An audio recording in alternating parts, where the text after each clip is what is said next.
Welcome, welcome. It's Sunday. Yes, we're doing it again. I'm not sure why we keep doing it, but we keep doing it. It's Sunday and it's 8 p.m. So it's Big Brain Sunday, Sharp Way. Yes, it is. Talking about things that you've been telling me you want to talk about in the polling that we've been doing in social media. So for those of you who've been paying attention, thank you. You've been telling me what's important to you that you want to talk about on Sunday evenings while you're chatting with your spouse, friend, boyfriend, girlfriend, kids, family members, all of them combined, whatever. I'm glad you're here. That's what matters more than anything else. And the piece that people were talking about really was the cost of living.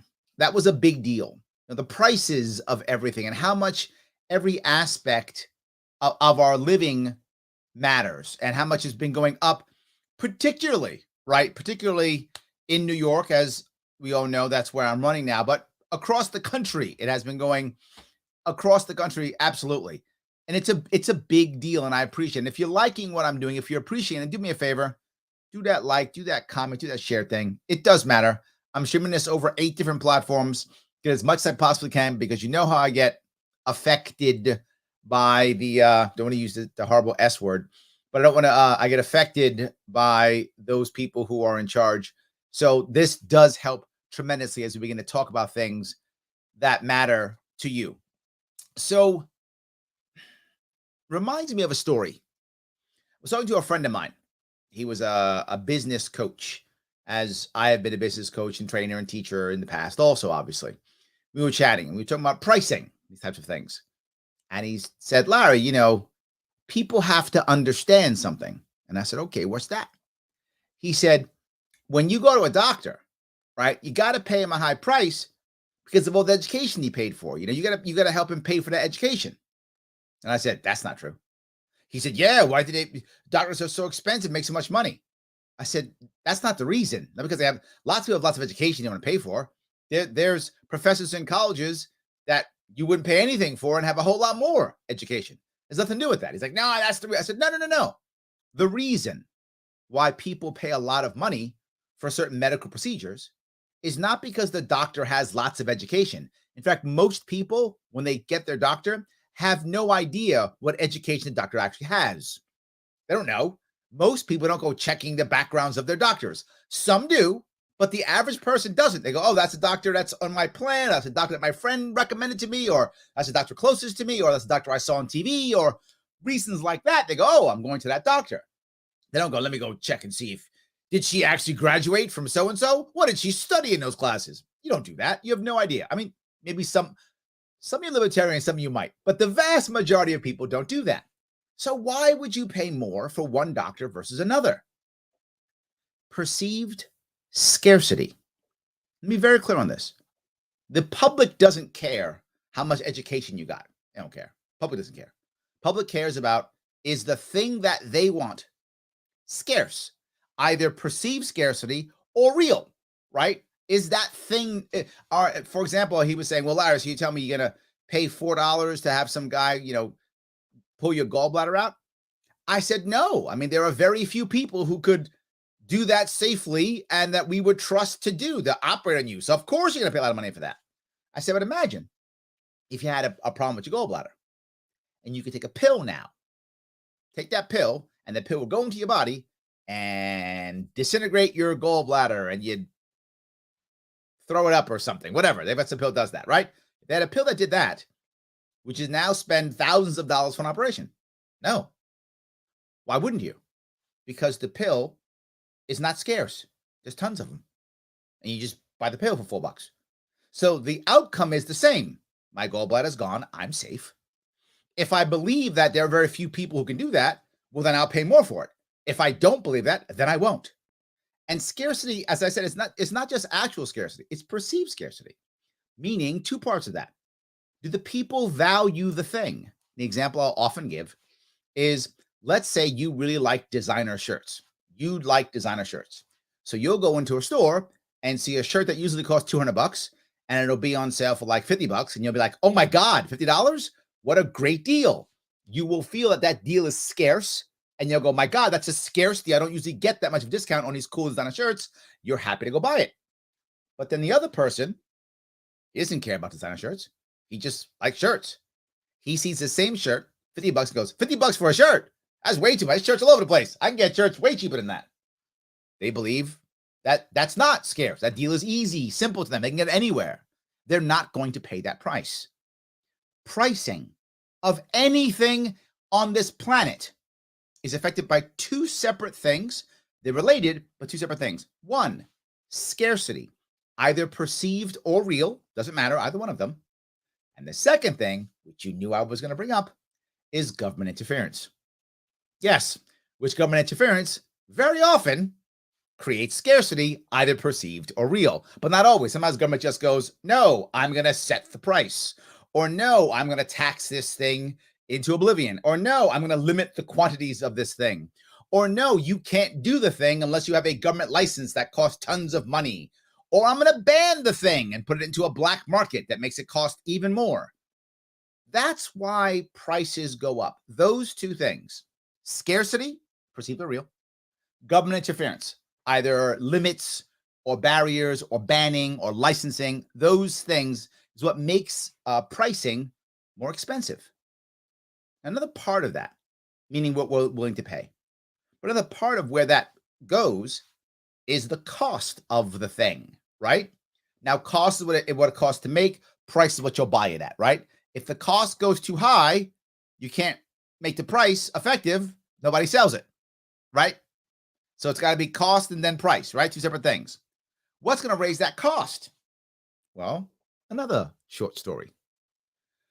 People often ask me, Larry, I'm starting a business, so I've got a new business, and I'm working on this business, and I'm going to think, how do I think about it? I want to go out and I'm going to make this thing or do this thing. I said, great. Before you start your business, or if you're in it, let's talk about something. Let's talk about how do you break your business down, right? There's three parts to any business. At its most basic, three parts. And I am purposefully reductive because it is a small business, often one or two people running it, maybe a couple of consultants. So I'm purposely being very reductive. It's down to three pieces that anything can fit into. First piece, sales and marketing. How am I getting clients and selling products, right? First part. That part, the most important piece there is efficiency. Efficiency. I want to put $1 in. How many dollars do I get out, right? Efficiency. How many dollars do I put in versus how many dollars do I get out in sales? When I put X dollars into marketing, I need at least X times something. I hope times 3 or 4, but it's something to come back, right? Easy. We get that concept. Anybody, whether you're a business person or not, you get the concept. Marketing, I put X dollars in. I get at least 2, 3, 4, 5X back. If I'm doing that, life is good. Second part, operations and customer service. That's I'm dealing with the customer. I'm delivering the product or delivering the service or both, right? I'm delivering it. That's effectiveness. That means if I say I'm going to give this service or this product to this client at a certain time, I've got to do that. That's effectiveness. Sometimes you'll spend extra on operations to make sure you get the job done right because you've made a promise with the contract. Hopefully sales and marketing is a good job. Boom, boom. Those two are critical aspects to any business. Got to have those two. If you don't have clients and then can't service clients, you don't have a business. Number one piece, got to spend money on those two. Last one.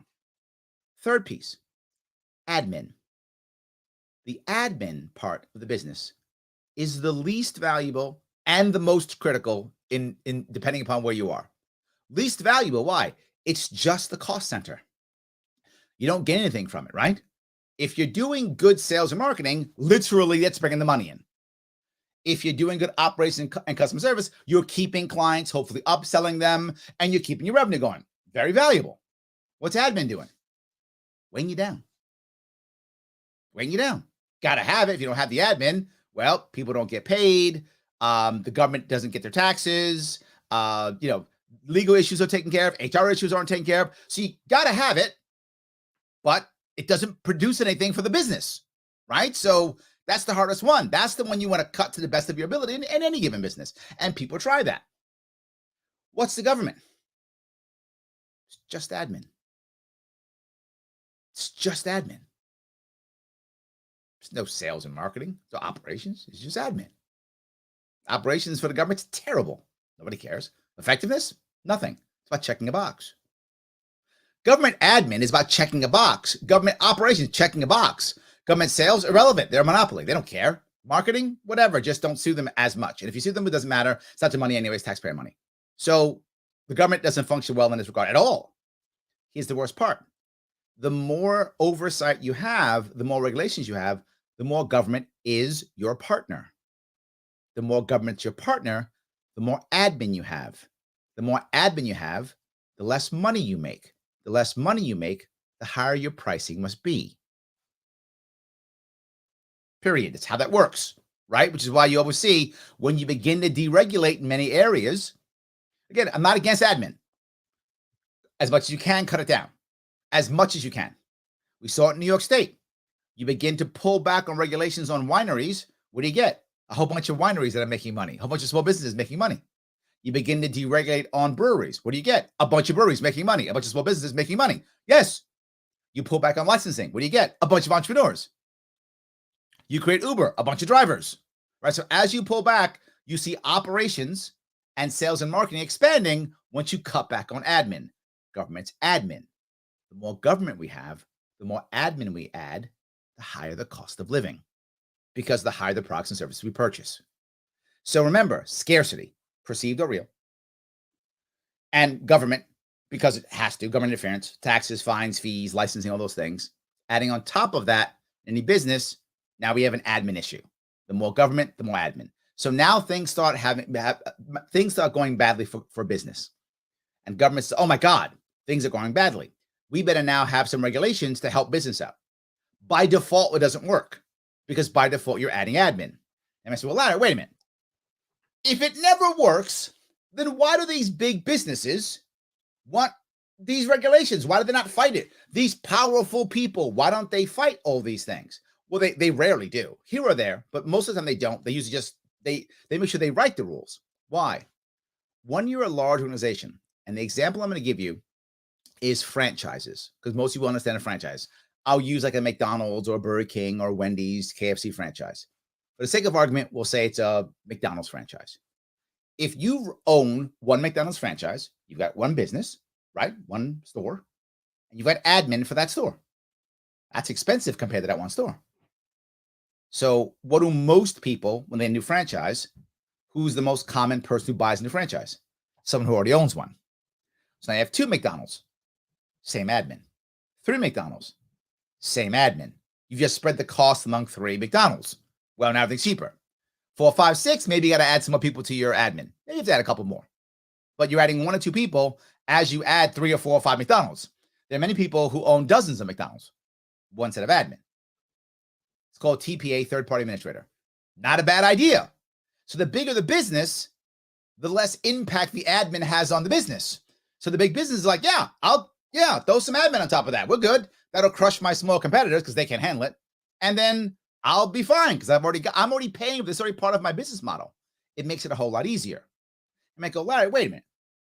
This has been true. What you're telling me right now has been true for weeks, months, years, decades, centuries. It's been true. Why are we having all this problem now? Why are we having this huge problem now? Should we have fixed this by now, right? You can't be the only guy who knows this. I'm not at all. Lots of people know this. They just don't care, but they know it, right? So you're not the only guy who knows this. I teach this stuff. So literally I've taught people this. So I know lots of people know this. It isn't just me. And I'm telling you this. So now if you didn't know it already, many of you did, but those of you who didn't, now you know it. Oh my God, Larry, we've solved it. Let's fix it. No, because the people who are running our government actually don't have any clue how this works. I'm not joking. They have no clue how this works. Most of the people who are running things are actually airheads. See it right to their face. They're airheads. No idea. That's fine. That's who they are. They don't know anything. Instead of looking to people who might know something, they don't. They just go, I'm mad, so I'm going to do stuff that keeps me in power. So I'll create rules to stop it. I don't like the thing. I'll ban the thing. I don't like the action. I'll pass a law against the action. I don't like the people who do it. I'll put them in jail or prison or cancel them. I'll do that. Logically, it makes sense right away, right? Oh, yeah, I don't like the thing. I'll ban it. I'll put it in prison. I'll do the thing. I'll hit it with a stick. Great. You stop the thing. Well, that individual thing for one moment, but the entire system begins to fail. And we don't look at anything else that happens. What you'll hear constantly is, well, Larry, you don't get it. It's a pandemic. It's COVID. That's the issue. See, you're dumb. You don't get it, Larry. It's the pandemic. Caused everything. It did not. It's not true. Remember something very important. What all viruses do is they hurt and kill people. That's what viruses do. Guaranteed. That is a thing. They do that. Yes. COVID, no different. COVID hurt and killed people. 100% true. What viruses do not do is shut down businesses and schools, shut down schools. They don't shut down organizations, companies. They don't do any of those things. They don't stop supply chain. They don't do any of that. Only governments can do that. Viruses don't. Larry, that's garbage. We have to shut down when there's a virus. Many of you have heard me say this before, and I'll keep saying it. I was a Marine. Still am in my heart always. But in the 80s, when we had a Soviet Union, and we were worried about nuclear weapons and chemical weapons and biological weapons, we were all worried about that stuff. Of course we were. We were trained to try to deal with this stuff, right? So did the Marine Corps teach me, okay, if there's a biological or chemical weapon, what we do is we all pack up, we head back to the base, and we shut the war down, and we wait till it's gone, then we go back and fight the war. No. The war's still fighting. The war's still going. It doesn't stop because you use chemical, biological, whatever weapons. War doesn't end. We saw that in Syria. We might see that in Ukraine. Who knows? The war doesn't stop because you're scared of getting sick or dying. It's war. What happens? You have to learn to function in a contaminated environment. Why can't society do the same thing? Why don't we find ways to function in a contaminated society, in a contaminated environment? And we were finding it. Maybe we should have been wearing masks or N95s or masking up or put into plastic, whatever the things are. Why couldn't we have been told, here's what we believe is right and wrong, and then let's do those things and find out what works and keep moving our society forward? You might say, Larry, that's selfish of you because maybe you personally weren't scared of that happening. Well, that's actually not true. I had two people in my life who survived it, and I'm very happy, who were both over 80 and had compromised immune systems. COVID would have killed them without question. They were exactly in that zone that would have finished them off. They were in that zone, over 80, comorbidities. COVID gets them, they're finished. I was worried. Of course I was. I was very worried about them. I didn't see them literally for years. I still haven't seen them in years because I don't want them to die. Of course, I care about them tremendously. So we could do that to keep society moving. You're selfish, Larry. I'm not selfish. The reverse is true. I'm lucky. I can change my business model, and I did because I'm a business coach in order to change businesses. I shifted my business model to basically be a model to where I'm not going into offices anymore, and I could still make enough money to survive in New York City with my family and still keep going. I could change my business model. Most people can't. That's a fact. They don't get to just decide, I'm going to change my business model and do things differently now and work from home now. Most people can't do that. I could, and I'm still concerned. So it isn't about selfishness. It's about worrying about the world as a whole. Let me move to the next step if I could. I know I'm doing a lot of talking. There's basically several pieces of where cost of living begins to go up. At the most basic piece, food and housing, right? That's the most basic. Food goes up, housing goes up. But since we've been industrialized, you have to add food, housing, and fuel, right? Since about 200 years ago, give or take, maybe or so, 300 years, whatever the number is, we've had to add fuel into that from just food and housing. Now you got to add fuel. Well, now one more for us. In the more modern world, medicine. Food, housing, fuel, medicine. In America particularly, but in many capitalist societies, but heavily in America, is a fifth one. Debt, which is often linked to education. That's the cost of living for almost all of us. And if you have a lot left over, you've got disposable income, you get to have fun and have luxuries and such. You might go, well, Larry, we shouldn't care about luxuries. But we have to care about luxuries. What? Here's why. In the past, we've had to care, but nowhere near as much. The reason why is technology. Yes. Social media. Yes. particularly for our youth, but also for our older too, but particularly for our youth. The average human being, wherever they are in the world, you judge your success or your happiness usually by your peer group. So you look around and see who you're around and with and go, am I better or worse than the people who I interact with?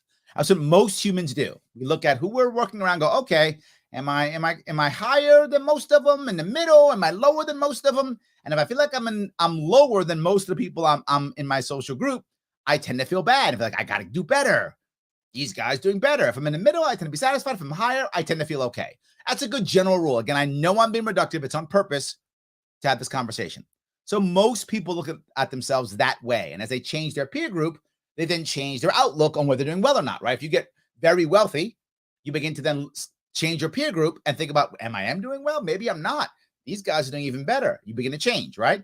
If you lose a lot, you may go back down to the people, okay, now I'm here. Am I better or worse than these guys? And we all want to be socially average or above, right? We all want that. That's a human thing we want. Average or above. We don't want to be below average. If we're not, we're going to be unhappy. If we want to do something, that kind of thing. Social media changes that because now our peer group also includes two things. One, the wealthy and well-off.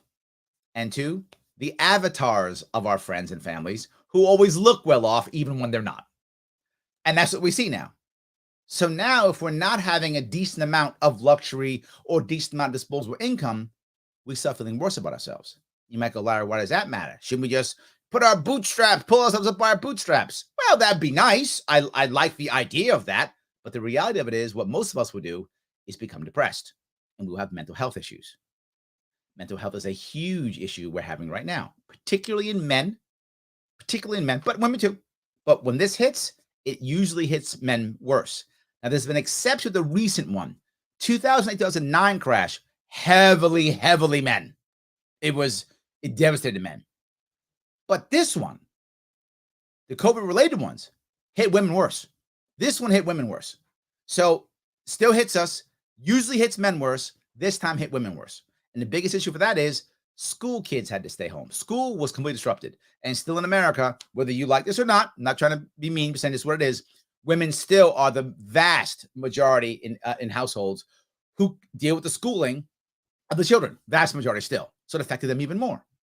So it isn't just that, well, Larry, people aren't making money. No, it's affecting families. It's affecting mental health.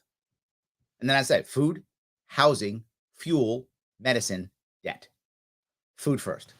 All right, food. When you start telling everyone to stay home and you can't go out and you're going to die if you leave, what begins to happen? Well, now people don't want to go to work. So who's going on the farms?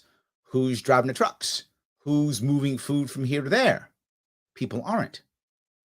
When that supply chain begins to crash, well, guess what? That admin cost goes up. Those operations costs go up. And sales and marketing isn't effective anymore. Price goes up. Not just that. When people know that, they start talking about it. Then the media starts talking about it. Social media starts talking about it. What does that mean? Perceived scarcity.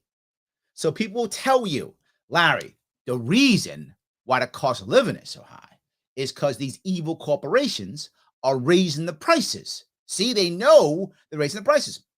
Part of that's true. That isn't the whole reason. But part of that's true because they can.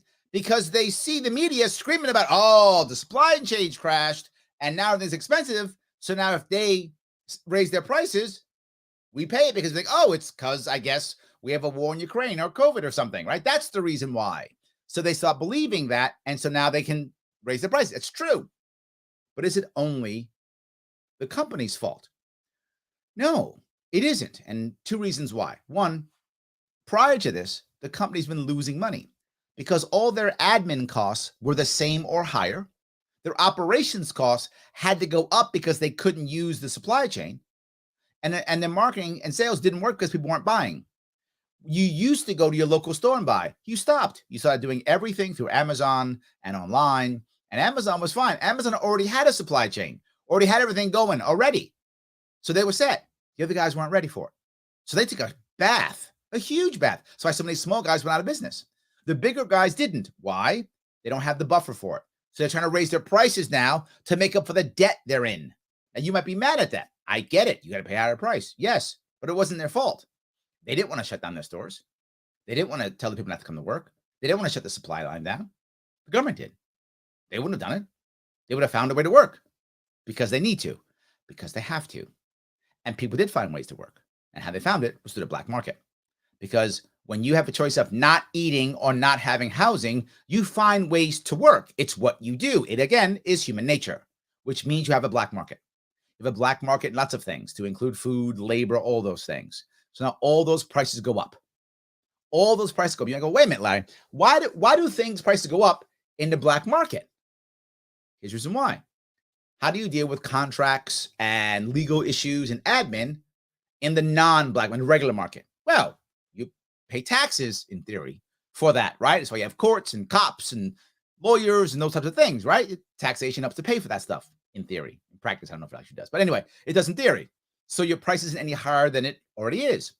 Once you go in the black market, you still got to pay for the same cops and courts and such, but now you can't use them in the black market.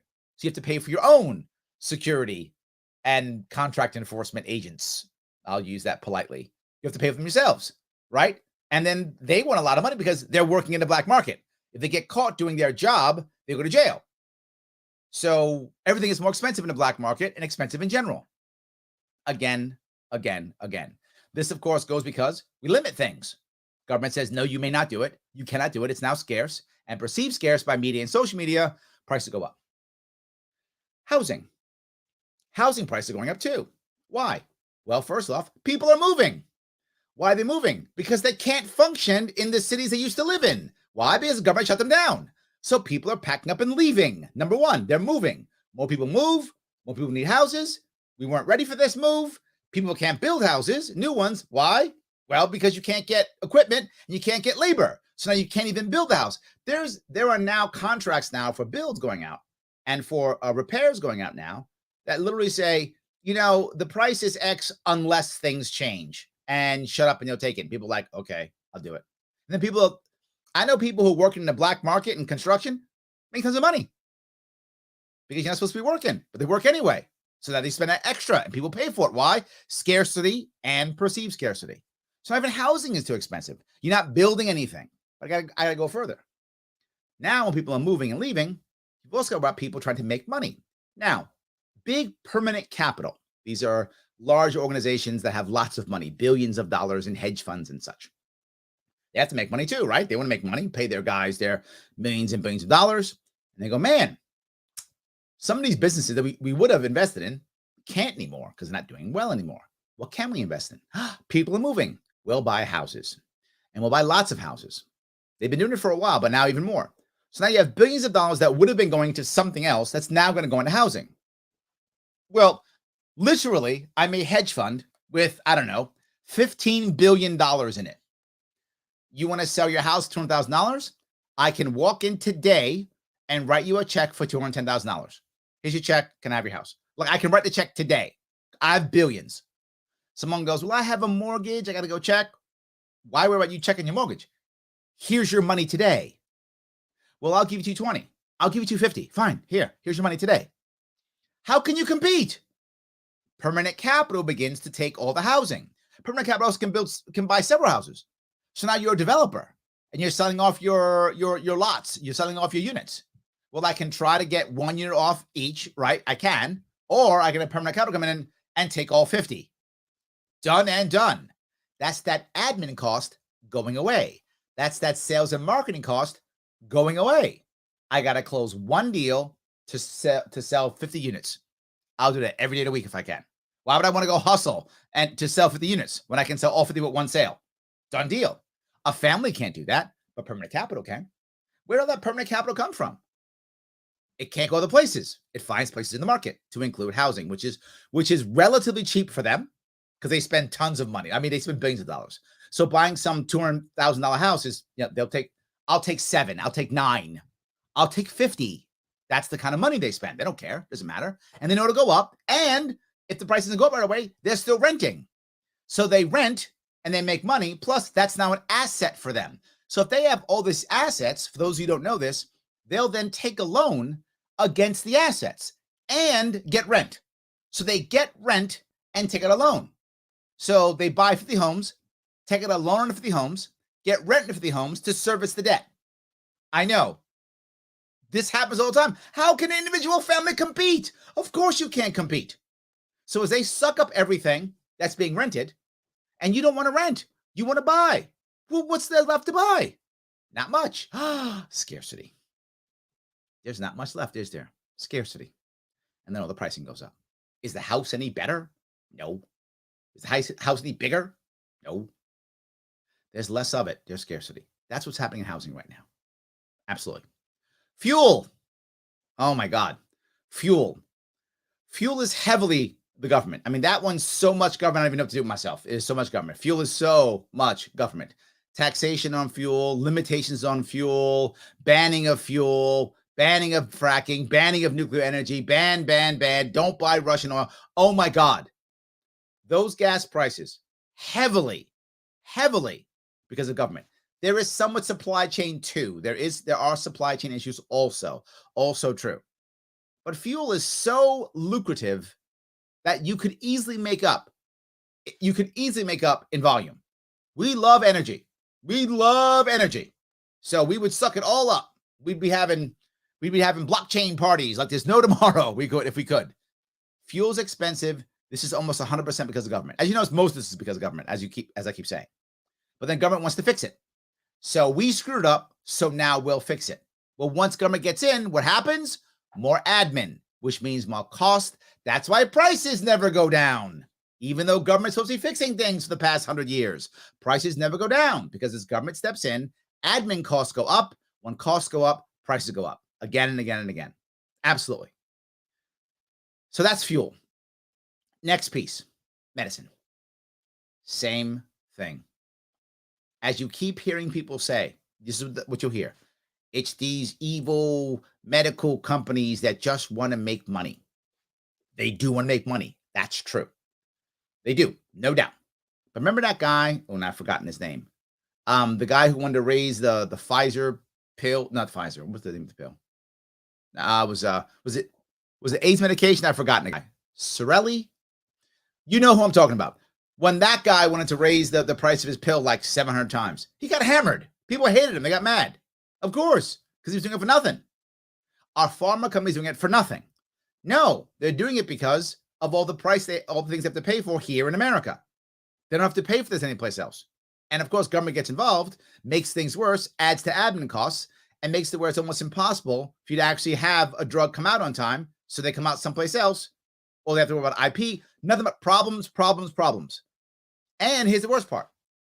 You have to now deal with all the insurance to get your medicine. Okay, that's something you have to. I got it. Insurance is good if you can't afford your medicine. Makes sense. Admin costs. And more admin costs. And more admin costs. Well, then why don't you just buy it from, say, Canada or Mexico? No, that's against the law. That's banned. You can't do that. But why can't I just go across the border in Canada and buy my stuff? That's against the law. It's banned. Again, more expensive. Again, black market. Again, you're paying for enforcement. Bad. Last piece, debt and or education, which is often tied towards debt. How many people are spending money on college to get that new job or just going to debt to try to have a decent lifestyle? Servicing debt is killing Americans. Just is. We are a debt-ridden society, and all that debt just raises prices. Why? Should there be, am I against financing or banking? I am not at all. We need financing. We need banking. It's a part of any strong economy. Of course it is. Way too big in our economy. Way too big. Too many of our best and brightest go into finance. Too many people to make money on finance. You make, oh, is finance bad? No, it's not. But remember, what is finance doing? Finance is making money for nothing. I'm not making that up. They make money for nothing. They just move money around. They don't create a product. They don't create a service. They just move money around. Again, an important thing. We have to move money around. It does matter. But a massive chunk of our economy is about moving money around. That can't be a good society, a good economy. It just can't. You can't be moving money around. Someone's got to like build stuff and make stuff and service people and provide products and service. Someone has to, and we do. Nowhere near enough. The more people and more part of your economy that's caught up in finance, the more inflation and high costs you're going to have. It's just admin, right? Finance is literally admin. That's what it is. It's not sales. It's not operations. It's literally admin. And when you have that much admin in any organization, you're going to have prices go up constantly, particularly as the administrators want to get more and more money. You see in our education now, don't you? More and more administrators, right? Administrators are more expensive than teachers. Yes, they shouldn't be. They're not as valuable. I'll say it right to your face, administrators. You're not as valuable as teachers. I've said it more than once, and I'll keep saying it. You're not going to vote for me anyway, so I don't really care. Anyway, you're not as valuable as teachers are. You're just not. And sadly, we're paying you more. Why? Because government says so. Two aspects that keep going up, two parts that keep going up in price, and the service keeps getting worse. Medical, education. Government runs both. Government runs both. In every other industry you could think of, pricing has gone down, service has gotten better, except for whatever government runs. The more regulated it is, the worse it is. Next piece you see that in? Retail banking. Service worse, more expensive. Everything government's gotten involved, every single thing government's gotten involved in and tried to fix, more expensive, worse service. Why? It's just admin. Look at the MTA in New York City. More expensive, worse service, worse, everything's worse. Why? Government gets involved. It's just admin. Goes back to the admin piece. That's what government is. It's just admin. It's how everything begins to fall. I hope that was clear on what we're talking about, right? That was good on what we're talking about. I want to cover answers for all that. I don't want to just explain how bad things are. I mean, they're bad, clearly, but I want to understand the background behind it before I start telling you how we fix it. If you understand the background, you can understand that more laws and more regulations are not the answer. More admin is not going to solve cost of living. More rules and regulations is not going to make things cheaper, if that's what our goal is. There are other ways of making things cheaper. We look at both scarcity issue, perceived and real, and the government interference. We got a couple of comments, then I'm going to go into all the answers. I'm going to cover all the answers tonight, I promise you. Just want to go through a couple of these if I can. All right, let me grab some of these. You guys are giving me a lot of comments. I appreciate it. Yes. Dan says, love these shows. Oh, thank you, Dan. I appreciate that. Jeff says, I'm digging Sunday evenings with Larry. Thank you. Oh, awesome. Thank you. Love that. All right. BKNY says, I think in order to solve inflation, we have to be honest about the definition of inflation. However, the media is defining inflation in nefarious ways. Corporate greed, Putin. Agreed. And that was, you hit perfectly. That's one of the reasons why I went down that list of what these things were, for exactly that reason. I didn't want you to believe the stories you're hearing, right? Is it part of corporate greed? It's a part. It is. As I explained what it is, I'm happy to go over it again. And is it Putin? It is a little bit. Yes, it is a little bit. But this is not the reason. It is a chunk of a much bigger picture. Absolutely. So Michael says energy independence is crucial. The cost of everything is tied to the cost of energy. Also true. You know, you brought up a very valid point. I bring up fuel and energy because that and debt, those two pieces cross everything, right? Fuel / energy and debt, those two things, they cover everything. They affect food, housing, medicine, fuel. Lack of fuel affects fuel transportation, right? Right. And debt affects everything because debt holds you back. You can't grow, can't get better, can't get stronger, find new ways, buy new trucks, whatever, if you have too much debt. So you're correct. Energy and debt, both of those things cover everything. Absolutely. So yeah. All righty. Dennis says preach. Thank you. I'm trying to. Yes. Let's see here. The scientific libertarian says, if inflation is real, then why has the price of illegal drugs stayed the same? Well, remember, it's the black market. So the black market, since it has virtually no regulation, is able to actually streamline. I'm not joking. It's able to streamline, right? What hurts it is it has a very high price because of all the government intervention, because of it being illegal, because of it being banned, because of law enforcement. So the black market is why the price is up in the first place. However, what do you find? It begins to streamline. Why? Because there's no regulation on it. People get mad and say, Larry, you can't, think that it's okay for us to legalize drugs What about meth and heroin and stuff like that and fentanyl? What about those? Here's the reality. The reason why meth exists, the reason why fentanyl is happening is because cocaine's so expensive because of the black market. I'm not making that up. That's a fact. If cocaine was cheap, people would take cocaine. You wouldn't take meth if you can get cocaine. Meth was created for what I just said, to create more of something, which makes it less scarce, which lowers the price. And there is literally no regulation on meth, which is why it's so cheap, because there's no regulation. I'm not for nothing. We should at least be honest with what we're doing, right? But that's the reason why the price can keep going down and staying regulated, because they can keep the price straight and still begin to lower costs in production, because they can do whatever they want. And then they create meth. Anybody who could afford cocaine doesn't take meth, which is why all people who are, who are hurting financially, they're on meth. Not going to find some rich banker on meth. He's either snorting cocaine or snorting Adderall. If he can get Adderall, he's doing Adderall instead, right? He's doing a safer, better drug because he has money. He can do so. So he does that instead. If you make the better drugs, the ones that are less likely to get you addicted, less likely to get you off, that you're able to get off of. Cannabis is a perfect example of this. Cocaine's another example of this. People go, cocaine is so addicting. I've known lots of people who've had cocaine and aren't addicted. I've known very few who've tried meth who aren't. That's all I'm saying. I know very few. Now, it doesn't mean you get addicted to meth right away either. But I'm saying I know very few who've tried meth, and I do know a few who've done meth and heroin, and very few of them are not addicted, or haven't been, I should say. They aren't always now, but at least haven't been. I know lots of people who've done cocaine and or Adderall and are not addicted. Lots. So yes and no, if that makes any sense. I hope that answered your question at least. So yes. All right. The administrative estate is the fourth branch of government. Yes. I like that. Yes. All right. See if I can grab this. There's a race says, I hate what the government did to small businesses, especially during COVID. Yes. Agreed. 100%. Nate goes regulatory capture. 100%. That's really the issue. Totally correct. Yes. Let's see here. Michael says, it sucks because we had shutdowns and still had reported the worst cases. There's always loopholes, but after a while, why worry? Especially now we have a vaccine.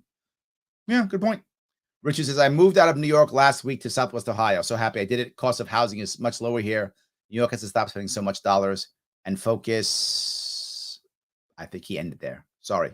So, but I'm sure focus on something better for sure. Yes. So, all right. Elaine says, honestly, there was always way too much food on the shelves. A lot of it got thrown away. Also true. America wastes a lot of food before the situation. Yes. We waste a lot less food, throw out a lot less food. We should be fine to keep everybody fed. I think you're right? I don't think that America, this is the thing I want to be clear on this too, which you'll hear a little bit off topic, but I'm glad you brought this up. People in America are always talking about, starving, hungry children. That's nowhere near as bad as they say. It just isn't. People starving to death in America is not a thing. It just isn't. It's not a thing. What they mean is people who are what they call, remember, it's called food insecure. There are a lot of Americans who are food insecure. That's true. But food insecurity is not starvation. It's not having food. It's being worried if they're going to be able to get food.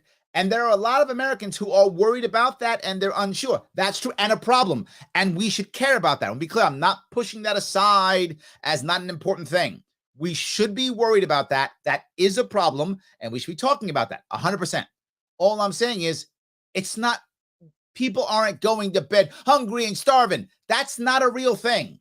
Some people are. It's very rare. Most of the people who are going to bed hungry, it's because they're addicts.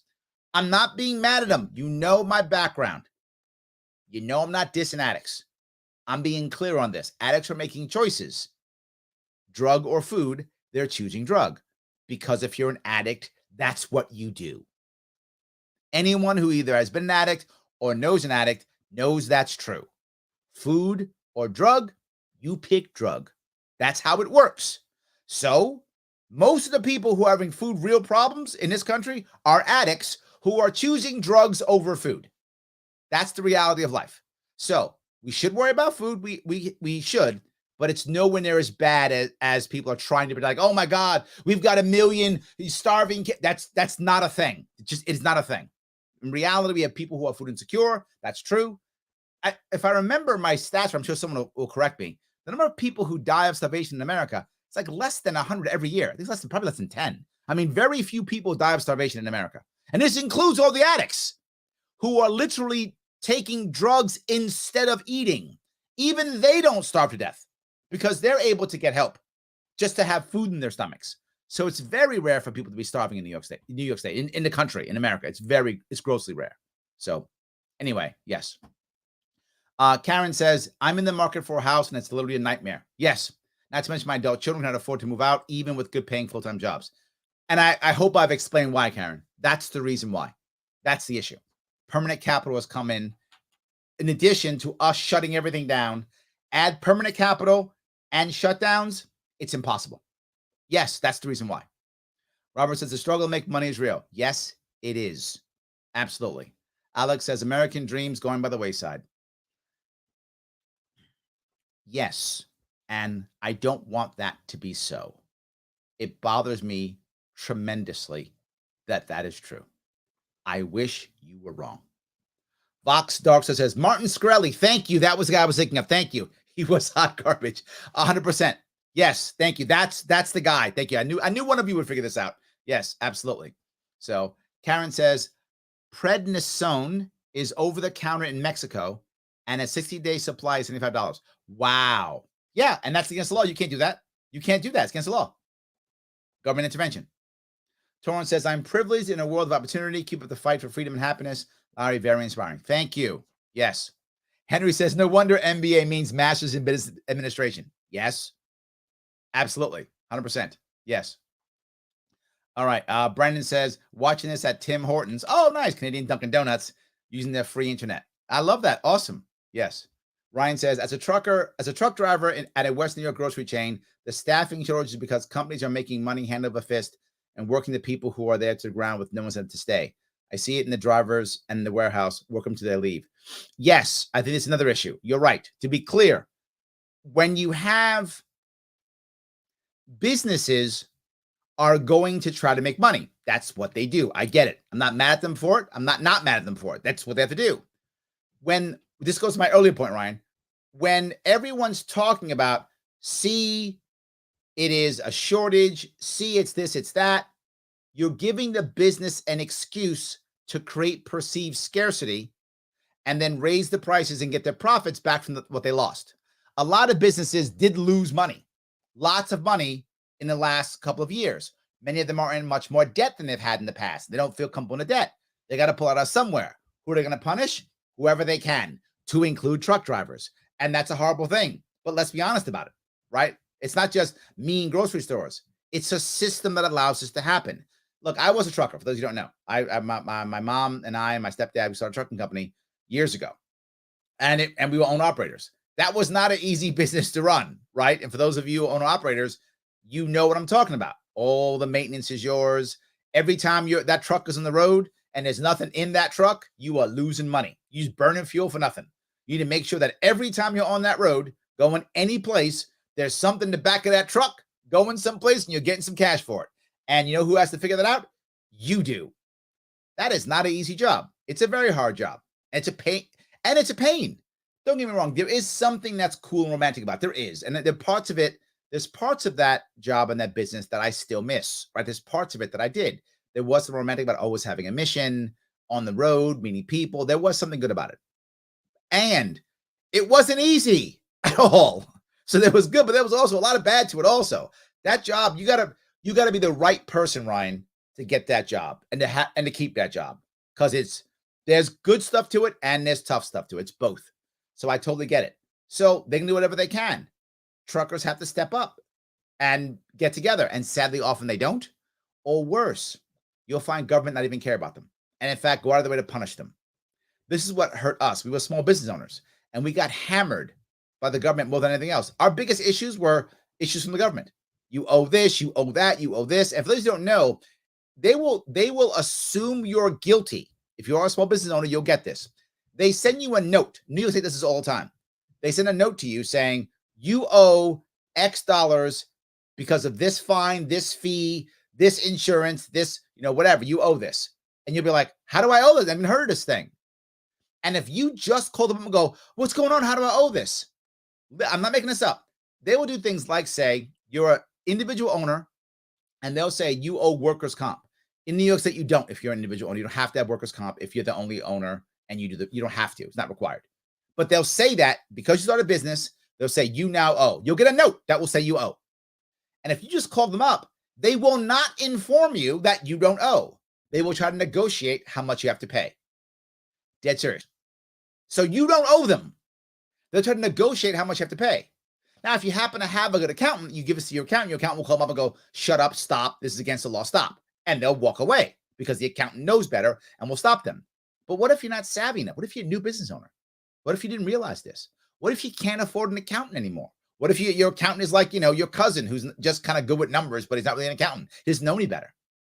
You're going to pay thousands of dollars to New York State that you don't even owe. That kind of stuff crushes us. It's a valid point, Ryan. I appreciate you bringing that out. I really do. So, all right. Let's see here. Pete says, is there anything less efficient than government? Yeah, big government. Yes. Big government. Yes, absolutely. The bigger the government, the less efficient it is. 100%. Yes. All right. Ken says, it's terrifying the number of people who deny the existence of government in the healthcare system in the United States. They keep preaching for more government in the place of actual solutions. Ken, I am blown away by this too. I hear this all the time.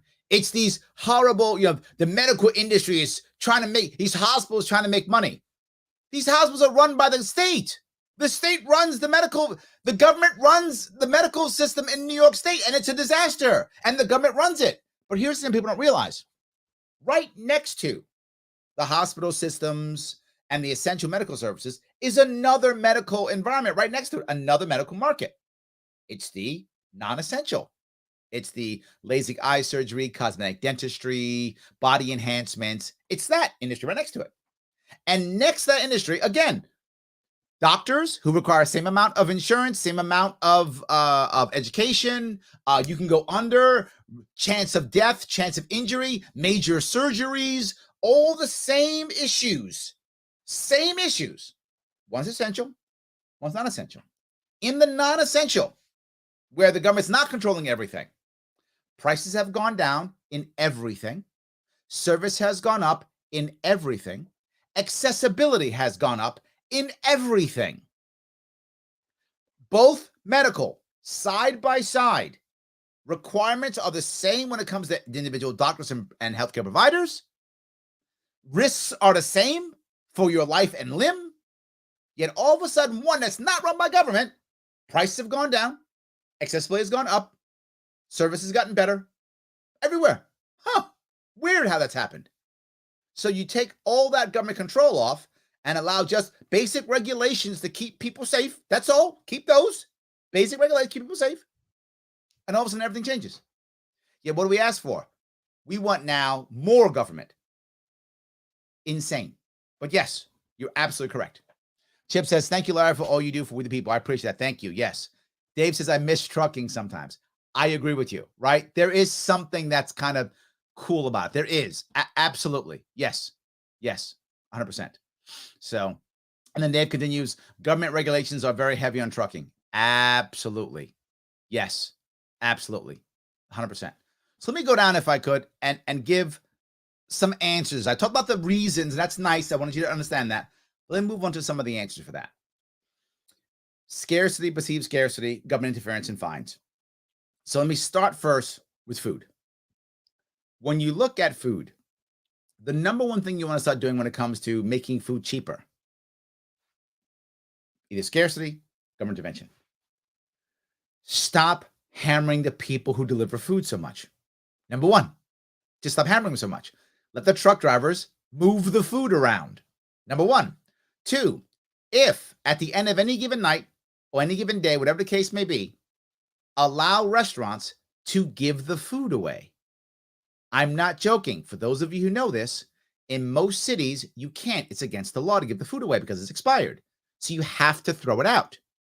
So to the point, I forgot who just said this. Almost how much food we how much food we have been giving away or throwing away recently.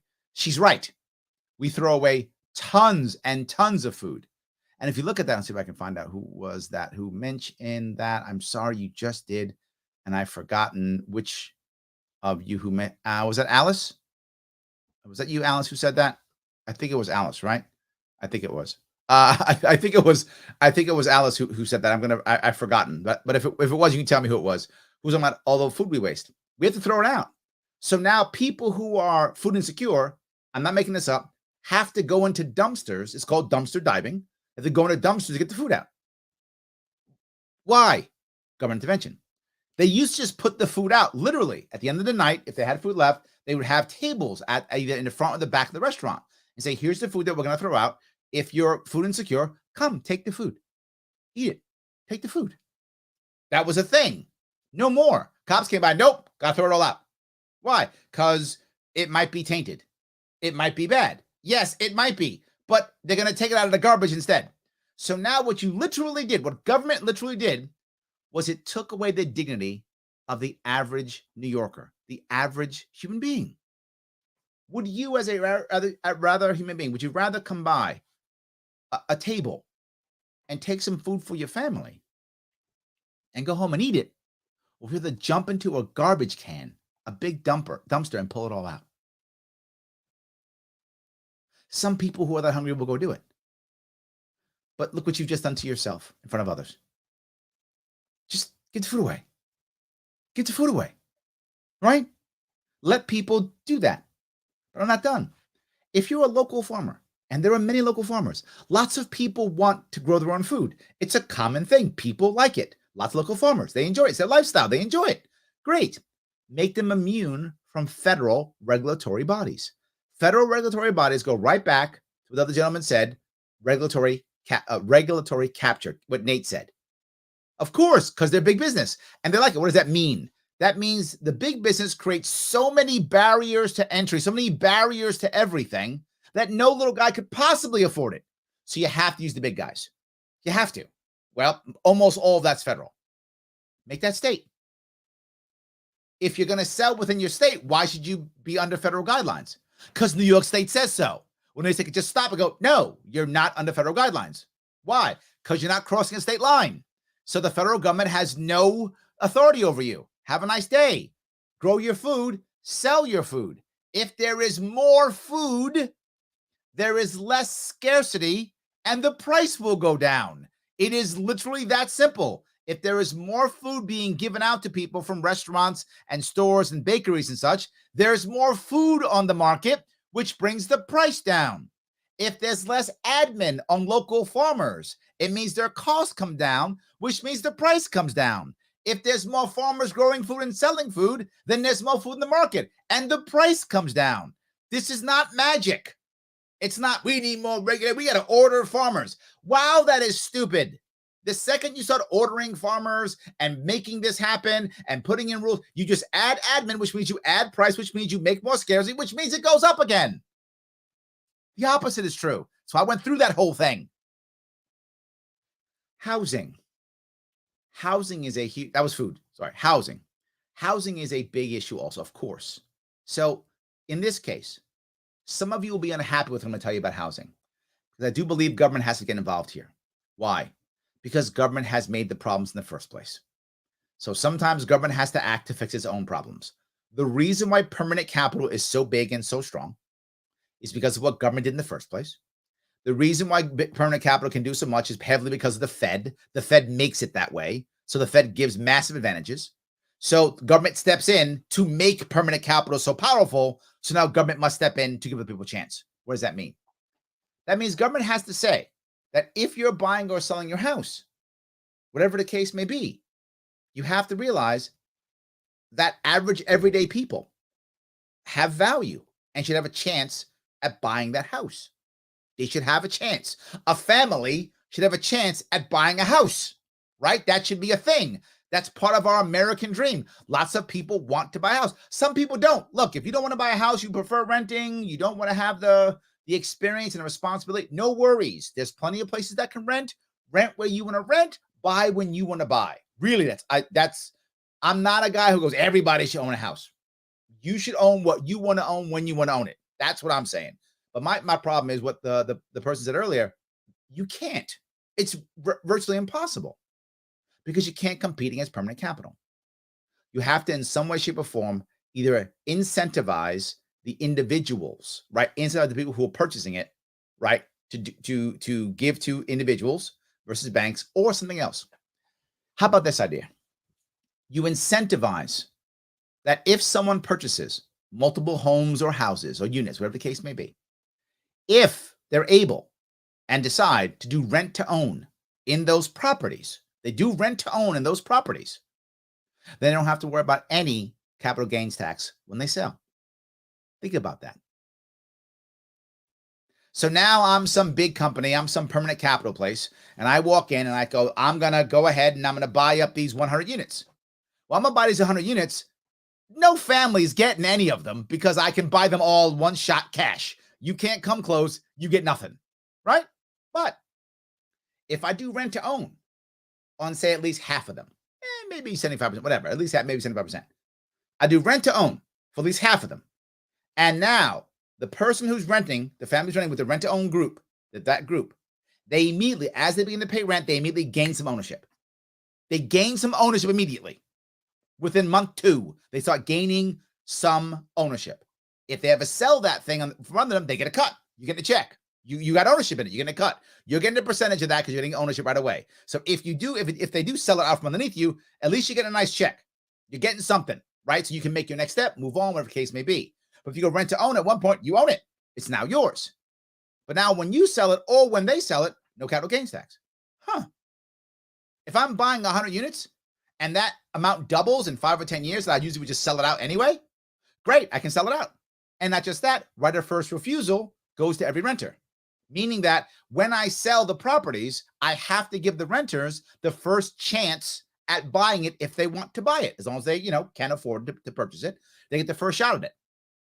What does that do? It encourages people to have chances at ownership.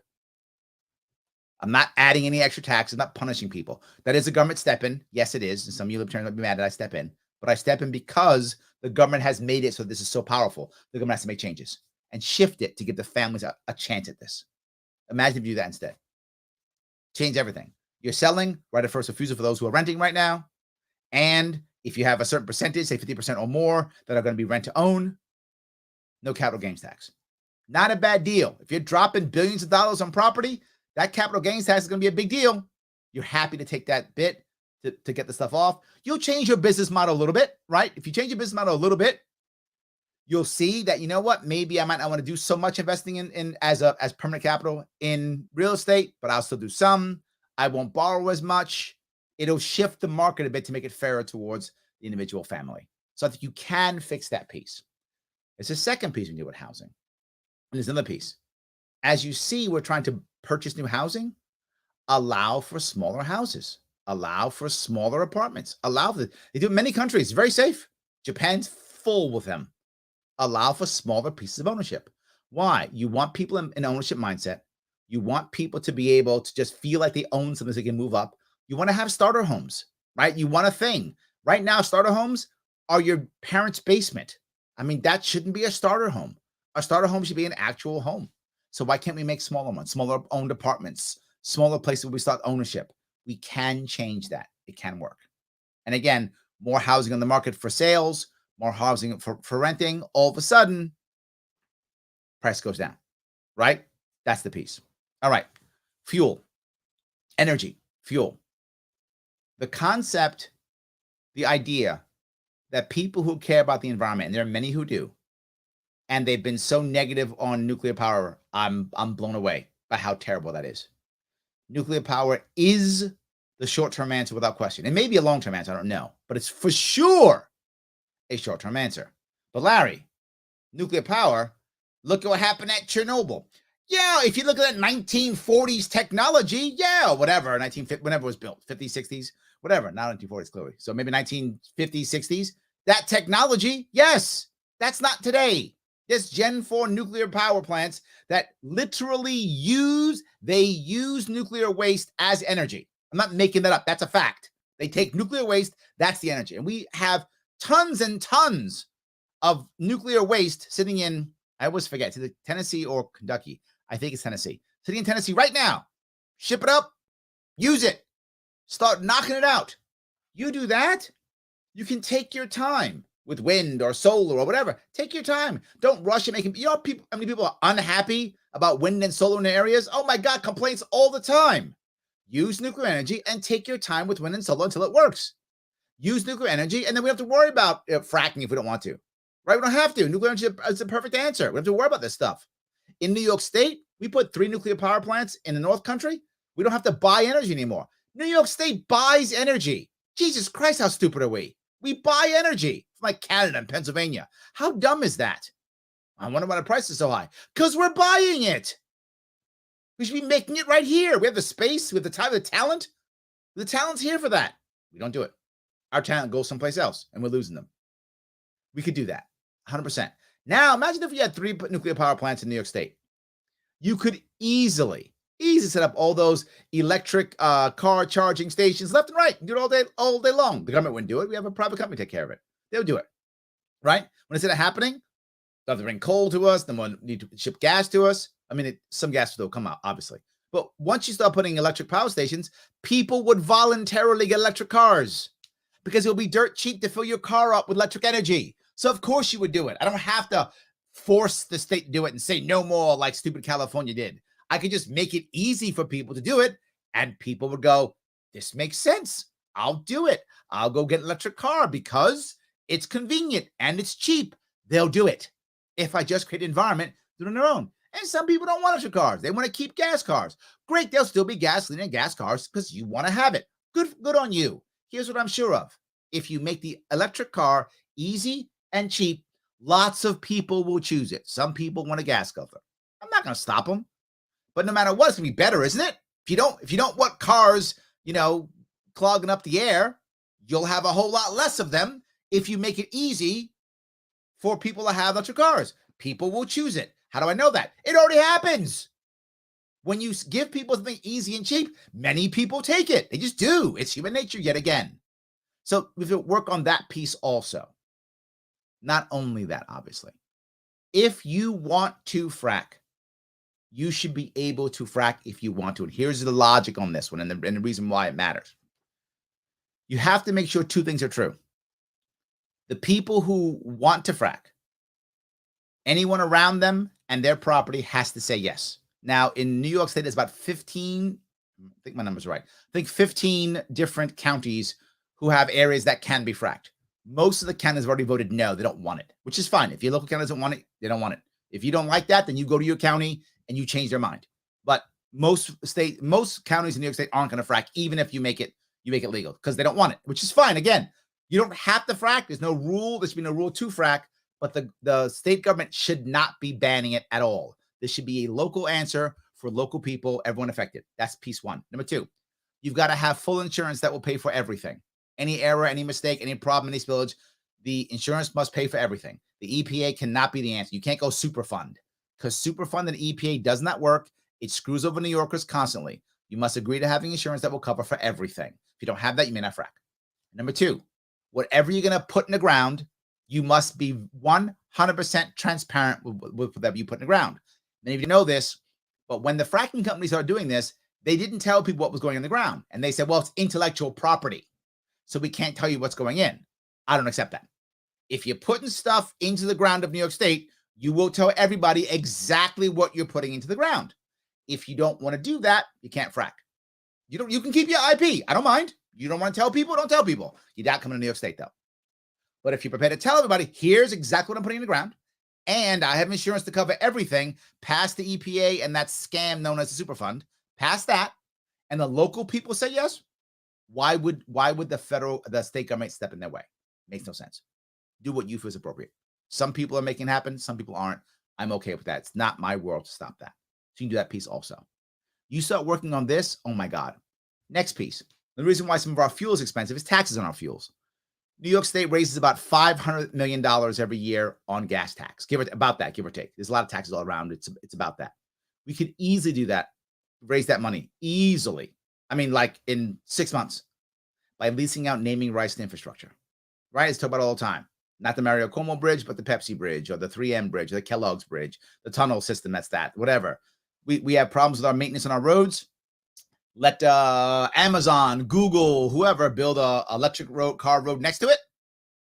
And the leasing, the price for leasing that road is maintenance on the interstate.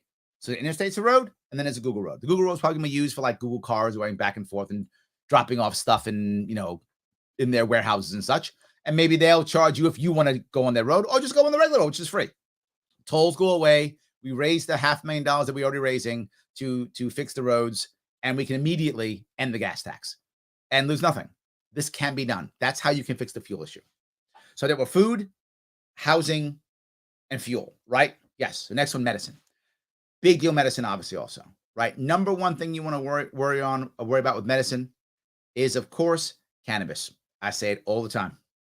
One of the biggest issues we deal with is pain medication. That is a huge chunk of our medicine is pain medication. Why aren't we using cannabis products? You heard me say it before, and I'll say it again. Regulate like onions. People go, but Larry, what about minors? Fine. Onions, except you can't purchase it retail if you're 18 years, if you're under 18. Fine. We'll add that caveat. Fine. So if you'd be over 18 to purchase it, I guess. But that doesn't change anything, right? I know people tell me all the time, Larry, you can't make cannabis legal because that'll make more access to minors for it. That is exactly the opposite of what all data shows us. That's exactly the opposite of what all data shows us, right? Cannabis is illegal. And more youth have been using cannabis for years. What made them start using it? Because we made beer illegal under 21. So it was easier to get cannabis. So kids started smoking weed because it was easier than getting beer. That's a true story. Yeah, and data shows this.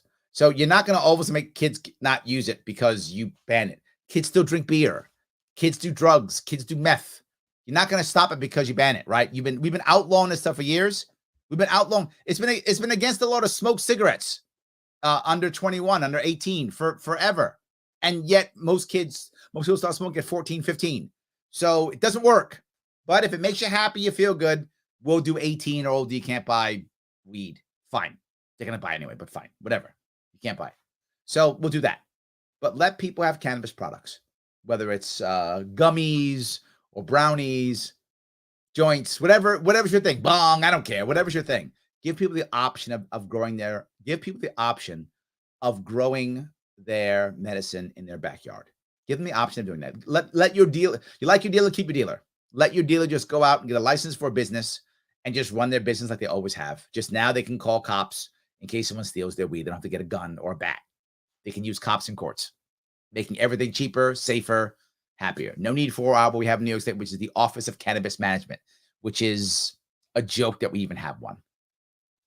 Cannabis is a critical aspect when it comes to medicine. Not the only option. The other issue when it comes to medicine and medical in general, get the government out of the way when it comes to payments and all these things, right? The government already knows if you're on Medicare, if you're on Medicaid, whatever you're on. Medicare is a bigger one for us in New York State. But whatever you're on, the government knows about how much money you're going to spend. They know about how much. They know. They know by your age and your group, whatever. Imagine if instead of you having to go through all the trouble, they know that you, Jane Smith, you're 50 some odd years old, 52 and a half years old, and you have these pre-existing conditions. They know that according to the box, you're going to spend about, I'm making this number up, $4,000 a year in medical costs.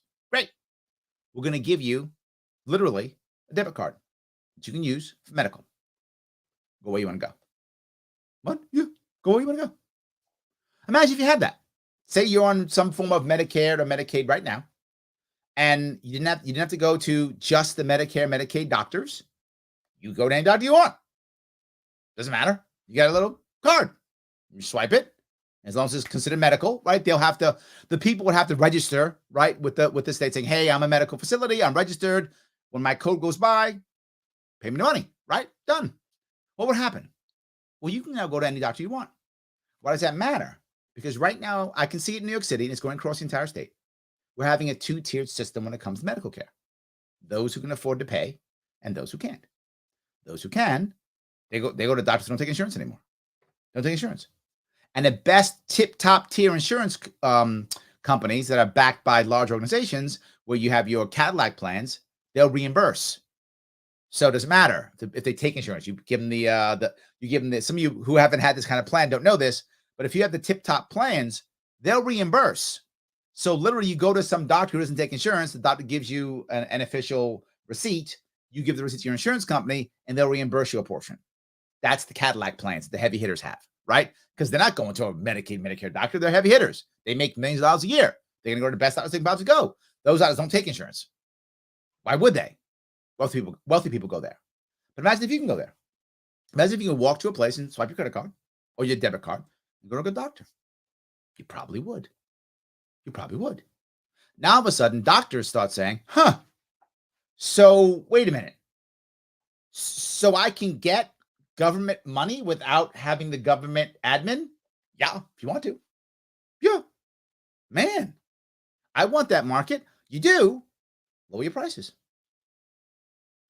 Next guy goes, wait a minute. So I don't have to, if someone uses the card, I don't have to go through all there. But some of you don't know this. There is literally an industry of people, and their job is to collect for doctors and hospitals. That's their job. They're collection agencies for doctors and hospitals. And they get paid a cut of what they bring in. That's how hard it is to get money from Medicare and Medicaid sometimes, from government insurance. That's how, or even insurance companies in general. Imagine if it's just, flip a card. Done. But Larry, what happens if he runs out of money? No worries. If he runs out of money, it goes back to regular Medicaid, Medicare. Right? You only get your X numbers, so you get. Once you're done, you still have the rest remaining if you want it. You don't lose it. You still have your safety net. But now you have to go to only Medicaid, Medicare doctors only. That's what you can do. You can't go to other doctors. Well, you like other doctors. What we start doing, you'll start thinking differently about your medical care. You start thinking differently. But more importantly, everyone will begin to lower their prices because they'll want that money. How do I know that? I just told you there's a secondary level that's sitting there without government administration. And the prices have gone down in every case. And accessibility has gone down in every case. So my example is every other case ever. That's my examples. Every other case ever. So why wouldn't this be the same? Since every other case ever has been that way. So will this. Things are going to change. Not just that. Now, if that happens, you begin to, by default, support direct medical care. Because now, let's say you want to go to a company like Forward, as I mentioned before. Forward is an example. There are many of them, but I saw a commercial with them, so I remember them. They're a company, I think you pay, $200 a month. I forgot. If it's like $200 a month, you can go as much as you want, right? Most of it's, a lot of it's telemedicine, which you can't do in other areas because of other issues. So you can try that if you want to. You pay $200 a month, and that's it. That's what you pay. Well, if I got my card, well, then for me, it's free because I got my card. So I just swipe $200 every month. I'm good. I'll pay for the whole year up front. Whoop, there we go. I got Forward for the whole year. Well, if I support more of that, more people will do it. There'll be more direct care that's affordable. Again, how do I know that? Because every other time, always. That's how I know that. We begin to build this out, and all medical care will begin to come down in New York State. And eventually, over time, everywhere, because others will follow it because they'll have to. Now, insurance companies will be unhappy about that because they're getting cut out. Medicaid, Medicare will be unhappy. I don't care. That can go down a little bit if the community can support it. But insurance companies will be unhappy. What will they do? They're just finance companies. Insurance companies are just finance companies. What will they do? They'll start financing the other medical care, direct cares. Why? Because they're finance companies. They're going to go under. They're going to go, oh, I guess Governor Sharpe finished us off. It's not going to happen. They're going to go, oh, so this is the way we make money? Insurance companies are finance companies. They don't care how they make money. They just want to make money. Great. Make money financing a bunch of cool medical medical facilities. Do that. Finance a bunch of new medical facilities because New York State also should not have certificates of need. Something you also may not know, New York State, and many states, decides how many hospital beds we're going to have. Literally, the governor decides how many hospital beds New York State's going to have. Not local people deciding what the problem is and how they can figure it out. No, the governor does. Why?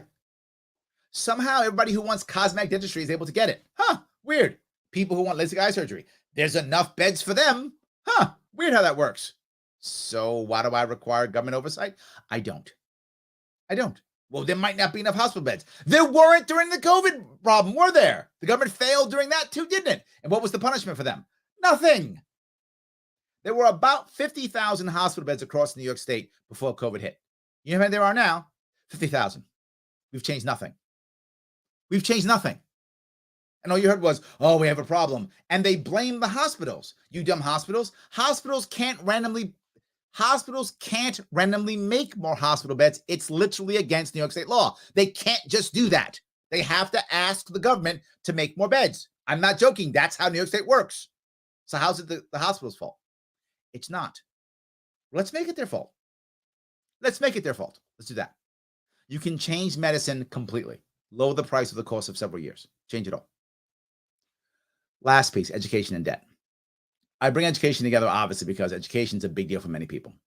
First off, our education system, as I've said more than once, is a steaming pile of garbage. It's terrible. It's embarrassingly broken. From K through 12 through college, garbage. The amount of money we pay for college, we should be ashamed of ourselves. We should be ashamed of ourselves that we should not pay so much. The fact that we're paying this, oh my God, I'm embarrassed how much I'm going to be paying for my daughter's college. I don't want to pay for it. If it was me, I'd be like, don't go to college. But I don't have that option in my family. But if I were an 18-year-old today, unless I wanted to be a licensed professional like a doctor, a lawyer, an engineer, then I'd go to college. If I wanted to do one of those three things, or maybe go into academia, be a teacher, then I'd go into those three things. I'd go to college. If I don't want to do that, I would never go to college. What a colossal waste of time and money and energy. What a colossal waste of time, money, and energy. I would never go. Total waste of time. Unless I wanted to go in those specific places, I would. Why would I? But we're doing it now. Anyway, besides the point. You want to fix this debt piece? This is a federal issue, I know for most, but I'll bring it up anyway. You can fix this. Number one, it's a Band-Aid plus a long-term. Band-Aid. Should we be forgiving all college loan? It'd be nice. It would be nice. And when you look at us always having money for war, like we've got money to go give stuff to Ukraine. We got money to go bomb people. We can still bomb Yemen, dropping millions of dollars, hundreds of millions of dollars, tens of millions of dollars for that. We got money for that. Why not pay off student debt? I get the argument completely. I totally do. In New York State, we have $850 million to give to the Buffalo Bills. We have $850 million to give to millionaires, the players, and billionaires, the owners, to make more money. That we got. But I can't pay off someone's student debt. I get the argument. I do. I still don't think we should do it, but I understand the argument. I think there's a better way, another way. Here's the reason why. If you just say we're going to pay off student debt, first off, if you told me you were not going to be bombing Ukraine and doing it, I'm much more open, but we're still going to bomb Ukraine, right? If you said I'm not going to give the money to the Buffalo Bills, I'd be more open to it, but we're still going to give money to the Buffalo Bills. But at first, you'd have to tell me we're not going to do that, and instead we're going to do that. That'd be number one. Number two, if you just do it, what about the people who already paid for their college? People who worked for college, all that stuff. How about all that stuff? It's not fair to them. They're going to feel terrible about it, right? And people now either going to be paying taxes or paying debt if we just print the money to pay off all student loans. Sounds horrible, right? Okay, there's an answer. And it's a more detailed answer, but it's an important answer. First off, the government should absorb half of all the debt. All of it. Half off the bat. One half absorbed. Government will take it and absorb half of that debt. Off the bat. Number one. Next piece. Whatever's left over after half the debt's absorbed. Everybody who has that debt should be able to renegotiate that debt with all of the lenders. They have to renegotiate it all. Renegotiate it. Current lines. Renegotiate. Out whatever. But it must be a regular loan. That also, if need be, can be removed through bankruptcy. If bankruptcy is the answer for someone, they should be able to discharge through bankruptcy. That you can't discharge student loan through bankruptcy? How is that even legal? How is it even constitutional? I don't understand how that's a thing. But it is. That has to go away. If you have to go bankrupt, you still got to pay student loan? No. No. If that's right for you, then you do that also. So those first thing. Half, renegotiate, allow for bankruptcy if that works for you. But something else. Two more pieces. Every college that has spent at least 50% or more people have taken out guaranteed government loans, they have to give a credit to anybody who's not on that list, who's not doing it now, to go back to school for a bit.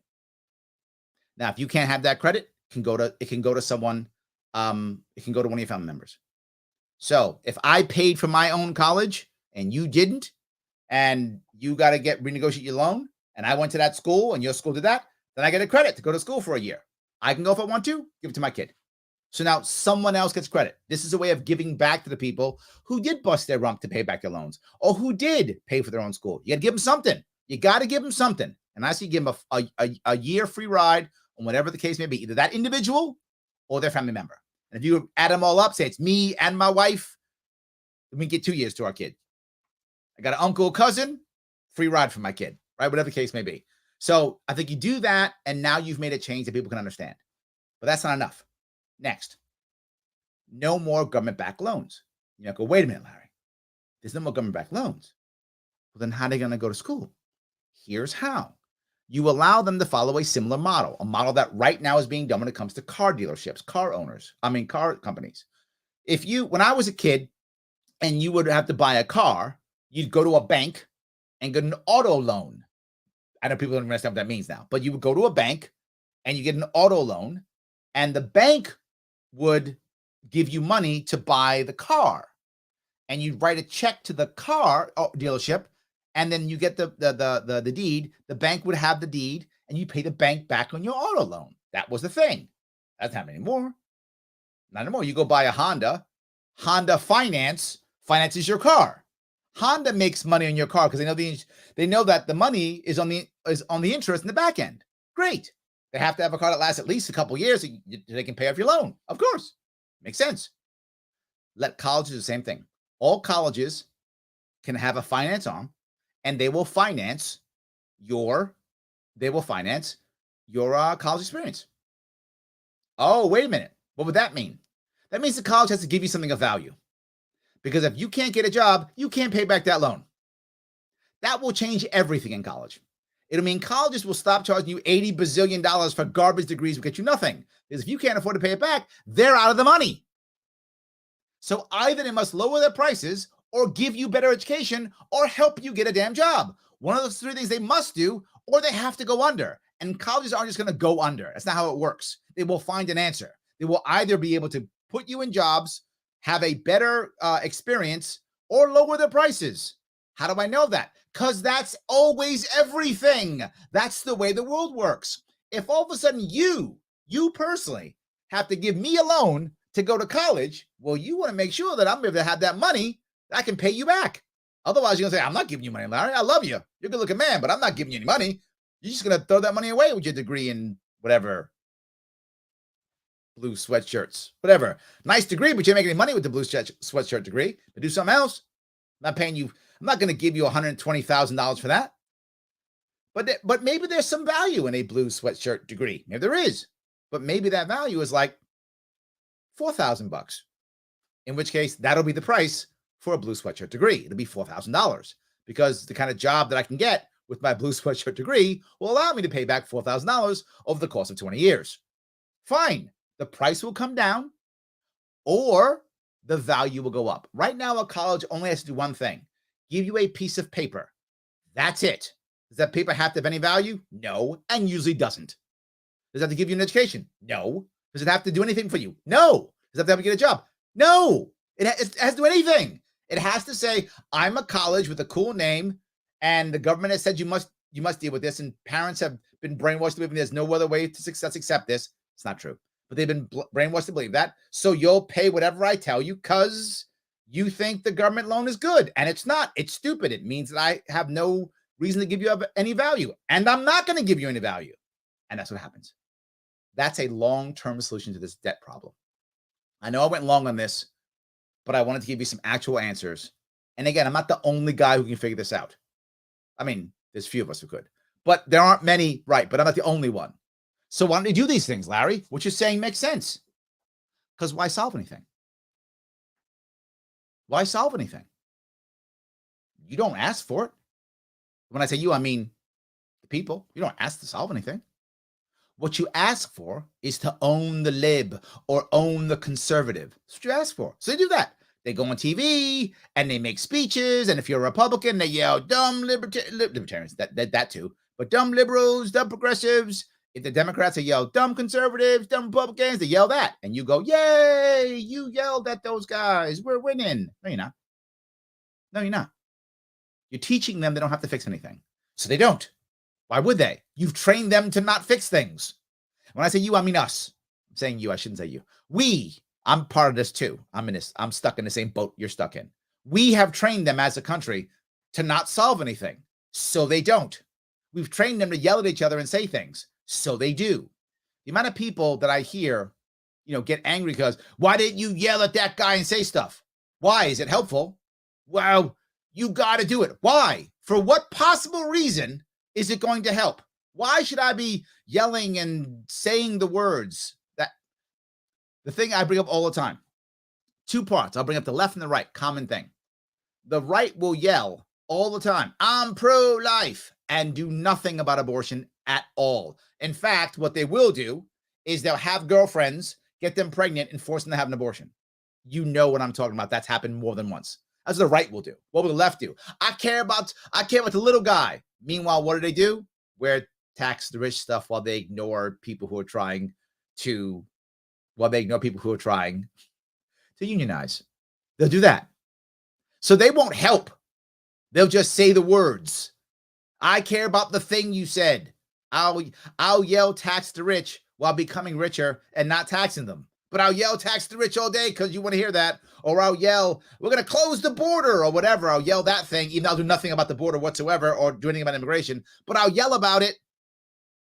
We train them to just yell about stuff and not fix it. So they yell about stuff and don't fix it. I'm giving you actual answers. Now, you can be wrong. You can think I'm wrong. Larry, you're full of it. This doesn't work. Okay. Now we're having a conversation about that. There'd be an actual debate. You'd have to have a debate and discussion. I gave you what I believe are the problems, what I believe are the reasons for the problems, and then the solutions for these problems. When's the last time you heard anybody running for office ever do that? You haven't, except this guy right here. Everybody else is just like, I'm going to own the other guy. That's all they say. I gave you a list of problems, what I thought are the reasons for those problems, and how we fix them. That affects all of us. Show me another politician doing that. You won't find one. You won't find one. I did with no notes. I just talked to you live. I just literally, you saw me just sit there, talk to you live about this because I get it. I understand it. There are policies that we can do to fix it. It can be done. It's not magic. It's not rocket science. They don't want to. They don't have to. Let me grab a couple more comments if I could. All right. Let's see here. I'm sorry. It was Elaine who was talking about the food. Thank you. I'm sorry. It was Elaine talking about the food. Thank you, Elaine. I apologize for that. As the comments zip by, I sometimes forget them or miss them. I apologize. Yes. All right. Let me grab some more of these if I can. All right. Let's see here. Kim says government mandated meals for students, meatless Mondays, vegan Fridays, added meats instead of our kids' bellies. All we are getting are really hungry children. Kim, you are correct, right? Why is he concerned about that? Why is he concerned? I have no idea why he's concerned about that. I agree. Just there are so many other issues. And look, I'm going to be very clear. Eric Adams, the mayor of New York City, if those who don't know, is a vegan. I'm fine with him talking. I'm going to keep saying this. If you win the election and become the executive, whether it's the governor, the mayor, the president, I have no problem with you saying your opinion. You've won the election. You had the bully pulpit. What I have a problem is when you start to put your opinion into law or rules. And that was wrong. Meatless Monday, vegan Friday. Who the hell are you to do that? Who the hell are you to do that? If you think that's the right answer, I have no problem with you saying it. Right? Hey, I think we should all have meatless Mondays or vegan Friday. Great, say it all day. And I hope people listen to you and think you're smart and savvy and do it voluntarily. I hope they do. Good for you. I'm not against it. You can tell everybody you're a vegan. You think it's the awesomest thing in the world. Go ahead. You've won the election. Use the bully pulpit. Say your opinion. No worries. I don't like it when you now force people. Remember, we're libertarians. Persuasion, not coercion. There is a key. persuasion, not coercion. If meatless Mondays are a good idea, you can say it and preach to us, and maybe we'll buy it, we'll do it. Kim, again, I'm not against him feeling these things. And maybe he's right. I mean, I don't know enough about it to be forward with you. Maybe this is the right thing for our health, and maybe it is. So say it. Don't make it a rule. And if Kim, you and I want to have meatless Mondays, then we will. If we don't, then we won't. Again, not against his opinion. Not even mad if he uses his bully pulpit to talk about it. I will. You can guarantee if I win, I'll be telling my opinion about all kind of stuff. But you can guarantee I will not be forcing you. That you can also guarantee. Yes. Excuse me. All right.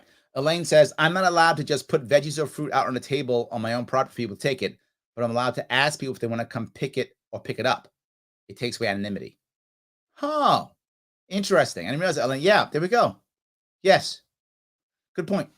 Yes, absolutely. All right, let's see if I can do this if I can. Let's see. Red Vapes and Advocates says, same thing happened to the vape industry with the FDA PMTA process to this day. The FDA has authorized 2 products in 1.5 years, and both products are no longer in production in both big tobacco. See, this is my issue, right? And when I still support the vape industry did not vote for me. You guys, if you're a vapor, you should have voted for me. If you didn't, I don't know what you were thinking. But a lot of people in the vape industry did not vote for me. You really should have.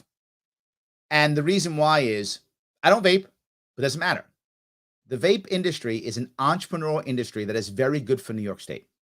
You might go, well, vaping is dangerous. Maybe it is, but so smoking. Maybe it is. I don't think vaping is dangerous, but maybe I'm wrong. Maybe I've been brainwashed by the evil big vape. Is that a thing? Whatever. Maybe I have. It's fine. Maybe I have. But if you think that vaping's bad, then don't vape, right? No, again, I'm not forcing you. To my point earlier, I think vaping does a lot of harm reduction.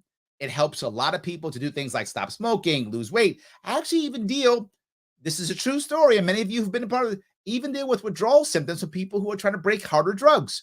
Vaping is great for harm reduction. That's what I believe. And if I'm wrong, I'm wrong. But I'm not going to force you. So it doesn't matter. If you don't like vaping, don't vape. I don't vape. Don't do it. But if you want to, if you think it will help you, why in the world would I stop you? Not even help you. If you just want to do it, why in the world would I stop you? Who am I to stop you? It's your life. Enjoy. Do what you feel is appropriate. Why in the hell, for most of these companies, they're New York State companies selling in New York State. Why is the FDA even involved? It's my exact point, Red. Why is the FDA even involved? For what reason? You're selling locally. What do I care? Why is the FDA involved? I would stop them immediately. FDA's not involved. You don't get to decide. But more importantly than that, I was the one saying, if you remember, don't even let it go to 21. Fight at the end. No regulation. Nothing. Fight to death. Nothing. No regulation. Nothing. Give them nothing. Because what most people in the vape industry did was said, look, let's go talk to the government and have a conversation. That only works when you're already a massive industry. Like big tobacco can do that, right? Big pharma could do that. Vape is nowhere near big enough. Vape walked in and said, can we talk to you? And the government said, that was dumb. You've just said that we can regulate you. We're now going to regulate the hell out of you. I'm going to put you out of business. That's what I did. I'd have walked in saying, you have no right to touch me at all. You have no right, nothing. I'd have fought tooth and nail. That was my point. And we might have still lost. That might have still been a lost cause, but that was where my head was. The vape industry has been battered in New York State for no reason. I would end that immediately. That shouldn't even exist. I would end it immediately. Yes. So, all right. Enough is enough says, but Larry, I thought we went through this already. Free market farming leads to problems. No one would farm the cheap stuff and only plant the high dollar value things, which is shortages. I see we went through when? I don't know. When did we go through this? Did I miss something? And I'm not being flippant. If we look right now at any other market like this, as you open the market up, I think the reverse happens, right? In the freest of the markets, which is the black market, tons of cheap stuff. I mean, and tons of expensive stuff. You can get, expensive MDMA and you can get fentanyl. You can get high class cocaine and you can get meth. So I feel in the freest of the markets, which is I'm not saying I like the black market. I do not. But I'm going, if you go to the freest of the free markets, which is the black market, I think you see lots of cheap stuff and lots of very expensive stuff, both of them. I don't think that's true. I think most in the freest of markets, you find a market for everything. There are people who want very cheap, people who want more expensive. So I think that's true. If you allow local farmers to do what they want, I think you also find cheap and non-cheap. Look at the wines, the wineries right now in New York State. There are wineries that sell cheap wines and wineries that sell very expensive wines. I don't think that's accurate. Maybe I'm wrong. I'm happy to be wrong here. Enough. If you think I'm wrong, please show me an example of this. Any example. I would like to see that. When I look at the freer the market, I think you see the opposite, right? Looking at the medical industry. I mean, there are people who do body enhancement that costs $10,000, $20,000, $40,000, and those do it for $4,000 or $5,000, $2,000. So I feel like both are there. I don't know. I don't know where you are on this one. Help me out. I'm not saying you're wrong. I'm saying I don't see it. Please educate me. I'm happy to be educated. So yes. Alice says so much for it to buy homes. Yeah, in Georgia, my wife has a friend in Georgia. She says in Georgia, you can get a loan done and a house bought in like 30 days. And like New York, it's like 90 or 6 months, something like that. It's crazy. So yes. So James says, but Larry, without red tape, how would we restrict happiness? Great point. I hadn't thought of that. I mean, if you're thinking about crushing happiness, you kind of got to have some red tape. Good point. You're right. Yes, absolutely. Michael says, to enough. Sans government invention, high dollar value is not set in stone. Shortages increase prices and surpluses decrease prices, thus shifting incentives. There again, I think there is, enough is enough. Here again, there's no money to be made in smaller homes. No one's doing it. Enough. My friend, literally incorrect. People want to make tiny homes. It is against the law in New York State. You make a lot more money on tiny homes because banks make transaction fees each time, right? Not just that, if you're purchasing the tiny homes and the smaller homes, the title insurance companies make money every single transaction, right? So more transactions actually means more money. Not just that, with smaller homes, if you're going to rent them, large permanent capital will buy swaths of them. I mean, literally hundreds. I'm not exaggerating with that. They will buy hundreds of them in one fatal swoop. So, and each one of them needs its own title insurance, needs its own, whatever. So I don't see examples of that at all. The reverse is true. People want to make smaller homes. They're not doing it not because they don't want it. It's because they can't. Every time I've seen it in every state that's been more loose on tiny homes, small homes, they've been built. I can't think of one time where that has not happened. Again, I have my own sources that may be wrong. If my sources are incorrect, please show me an example of people who wanted to build tiny homes or smaller homes and didn't do it when it wasn't because of government stopping them for some reason. I'm happy to hear that. So yes. All right. Let's see here. Shelley says those who cannot afford a home are living on wheels, van life, school. Yes. 100%. Yes. Yes. Elaine says, I'm not averse to modern nuclear power plants as long as they are safety inspected by a third party. Agreed. Same page, Elaine. Agreed. Yes, absolutely. So, Alice says, when the government put anything up, it gets paid by the taxpayer. And that's a problem that was, bad. You're right. That's a problem that's bad. Or debt, if it's federal. But yeah, absolutely. 100%. Renee says, Chernobyl was cleared in 1977. It's not that old. It's something poor quality control. I think you're right. However, remember, if it's built in 1977, the technology is from the 60s, right? So it's 1960s technology. But yes, I'm sure it was done in the 70s, but the technology is the 60s technology. We now have technology that's literally 50, 60, 70 years, past the 60s. 60 years? 60 years. 60 years past the 60s. So yes, I get it. The technology was 1960s technology, though, is what I'm saying. So yes. So Ken says, Chernobyl was caused by human error and not fixing a known safety hazard. Was a totally preventable incident. Nuclear is still the cleanest and third safest, including Chernobyl and Fukushima. Well, while that may be true, Ken, to be clear, there's probably going to be human error again, right? I wish humans were perfect and would learn and never do it. I think we're still doing it, right? I think there will still be human error, and there will still be people who won't fix a safety hazard or whatever. But if you know the new Gen 4, literally it is impossible for it to melt down because in the new facilities, there's no cool down. There's no water required to cool down. So it cannot. It is impossible for it to melt down. There's no such thing as a meltdown. It doesn't happen. So even there will probably be human error again, but we want to make it to where if there's human error, all we lose is money, which is bad. I don't want to lose money, but if I have choice of money or lives, we'll lose money. We'll make more money. It's fine. 100%. So yes. All right. Let's see here. Hold on. Enough per price per acre is why new developments are all high dollar homes. Why would someone build small homes that lose money? Because not everybody can afford to buy the high dollar homes, right? If that were true, if what you were saying was accurate, wouldn't every car be a Rolls Royce? Wouldn't every car be a Maserati? Wouldn't every car be the highest paid cars, right? But there are cheaper cars too.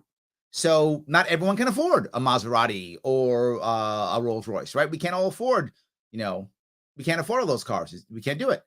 Some people can only afford a Kia or a Honda or an Acura or whatever. They can always afford. They can only afford those cars. So I think that's why. So yeah, of course, if I could sell the most expensive car, of course I would. Why isn't every apartment a $10 million apartment? There are tons of $10 million apartments in New York City, Manhattan. Tons of them. I mean, must be thousands of $10 million apartments in New York City. Why isn't every apartment a $10 million apartment? Because not everybody can afford a $10 million apartment. So you can't build only $10 million apartments because people can't afford it. Now, next, I'll go to the next piece. Why isn't every store, I don't know, Bloomingdale's? Why isn't every store Nordstrom's? That's the most expensive stores. There's tons of money in Walmart too, and Target, and everything in between. Any market allows all of them to survive. So I'm not seeing what you're saying. I don't see any other industry where that's true. In every industry, there's cheaper and there's more expensive and there's high. And in theory, why isn't Walmart Nordstrom's? Because everyone can't afford Nordstrom's. Nobody wants to go to Nordstrom's. Some people don't see value in Nordstrom's. Some people will see value in Walmart. Nobody wants a high dollar home. Some people want small homes, but can't afford smaller homes. So I think that's the reason why. To be very forward, I don't see any other industry in this. I don't know why you would assume that only houses would only be super valuable houses. I don't know where I'm going with this. So, all right. Alice says, why isn't the country owning our electric? Because we're dumb, Alice. That's why. Yes, right? Because you're dumb. Yes. That's why we're all stupid. We all do it. Yes. So Elaine says, I smoke way more weed under 18 than over 18. The illegality made it appealing. Oh, interesting. I gotcha. Okay. Red says, you might want to go 21 for the age of anti-weed people are the same as anti-vaping people. They'll fight over the age difference if weed has enough dollars to fight the nicotine vaping industry doesn't. But again, my point, Red, maybe you accept 21, but I think you fight 18. I think you fight 18. I think you fight what I'm saying. Weed, no age. I'm saying no age. I'm saying I'll accept 18. But I say you fight at 18. If you get 21, but you get what you want at 21, take what you can get at 21. But I say you fight 18. Knowing that you're probably not going to win it. But you got to fight hard where you are to give in. Because what these people actually care about, to be forward, when you know this, if you fought this game, the politicians, not the industries, the politicians just want to say they won, right? This is a commercial for them. That's all it is, right? We care about the children. So if you say weed is 18, that's it, and it goes to 21, but you still get weed the way you want weed, they can go home and go, see, we fought them and got them to 21 because we care about the children. They get a win, the politicians get a win, and you get what you want. Now, the industry may not want you at all. That's a different issue. But the issue is the politician has to get a win. So if you allow the politician to get a win off you and you still get what you want, life is good. Still works. Life is still good. So, all right. James says, I tell my doctor I'll pay cash. Bill is less than half when I use insurance. Yes, because it's cheaper for him to get the money. He just gets the money. That's my point, right? Literally, it goes in half. Because he knows if it goes through insurance, number one, it takes him time to get it. Number two, he may not get what it's on the bill. Number 3, he may not get it at all. Number 4, he may have to pay not just his staff, but a third party to get his money. That's all true with insurance, right? It's admin, uses admin. But if you just say, here's cash, he goes, oh, all that's out the window. So that's the point. It's not a greedy doctor, right? I'm sure there are greedy doctors, but it's not a greedy doctor. It's literally the admin costs are so high with insurance, I'll cut it, in this case, half.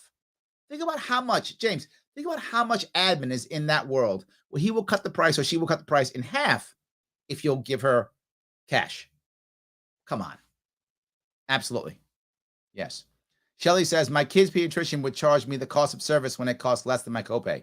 So the government mandated that everyone pays copays or the doctors lose money. There we go. Yes. Let's see here. Jason says, need to cut out the insurance company and put that money in a savings account. You'd be a lot better in the end. It's true. Yes, absolutely. Renee says, what do you think about Mike Rowe, Dirty Jobs? He started a foundation that's based on donations to help young people get through trade school and get great jobs. Love the idea. I want to spend my time getting kids into trade school. It's so much better. We should be able to do it if you want to. 100%. Whatever you want. Yes. Alice says, DOH and Big Pharma are in connection with each other and the FDA. Yes. Correct. 100%. Yes. Totally correct. John Crump Live, you are there. How are you, my friend? Good seeing you. I'm glad you're watching. Very nice. Yes. Shelly says, we are all equal under the law except for college students and whoever else they target. Shelly, well done. You on fire. Nicely done. That is very good. I love that. Except that's very good. I love that. Yes. All right. Jay says, this guy's good. He should be governor of a big state or something. I agree. You should. I love that. You absolutely should. Yes, 100%. That's very good. That's good. Let's see here. Brian says, both sides of the duopoly claim to be benevolent, but beware. Of all tyrannies, a tyranny sincerely excised for the good of his victims may be the most oppressive. Ooh. It will be better to live under robber barons than under omnipotent moral busybodies. Huh. Okay. The robber baron's cruelty may sometimes sleep. His cupidity may sometimes point to be satiated. But those who torment us for our own goodwill torment us without end. They do it so with the approval of their own conscience. Ooh, C.S. Lewis. Interesting. I like that. Brian, you've got some good stuff. That's a good one. I like that one. Yes. Yep. All right. Red says FDA is involved because 2009 Tobacco Control Act, Marlboro Monopoly Protection Act, because new tobacco products have to go through the PMTA 2016 deeming regs gave FDA the power over vaping. Yes, I am aware of that, and it's BS, and you and I both know it's BS. It's all about a money grab, so we have to change that. You're correct, and it's bogus, and we should change it. Yes, and yes, absolutely, 100%. All right. Let's see. Alice says, go to town board meetings or school board meetings. People don't get to decide. They tell you what is decided, whether you like it or not. Really, last I knew, they work for us. Yeah, you're right. If you right now, how it works is because the state government controls everything. They do the public, discussion. You show up, you get mad, tell them you don't like it. They nod their heads and do what they want. You have no power. That's why they create boards and committees. This way, no one's responsible. Yes, that's correct. Yes. So let's grab if I could here. Here we go. Joe says, I forget if it's Daytona Beach or the county that did it, but the property homestead minimum went from 900 square foot to 0, effectively making tiny homes able to be built. There we go. I like that.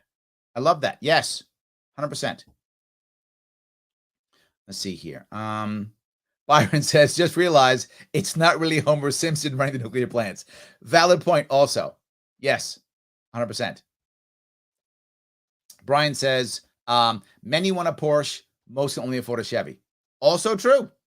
Yes, absolutely. Elaine, the best, this is the best one of the night, Elaine. Thank you. If they can die in a war, they are adults. Yes, 100%. Yes. If they can die in a war, they are adults. 100%. Best comment so far of the night. I'm going to ask if you guys, if you like this show, if you thought it was good, please like, comment, and share. It does matter. I say it all the time. It does matter. Let other people know this is out so people can see it. And do me another favor if you would.